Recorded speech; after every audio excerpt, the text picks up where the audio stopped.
أعوذ بالله من الشيطان الرجيم. بسم الله الرحمن الرحيم.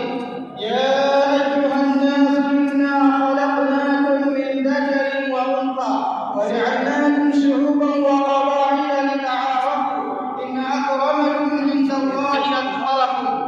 رئيس الحفلة المبجل حضرات الحكم والحاضرون الكرام، أريد في هذه الحفلة الميمونة المباركة أن ألقي أمامكم خطبة وجيزة حول الموضوع الحضارة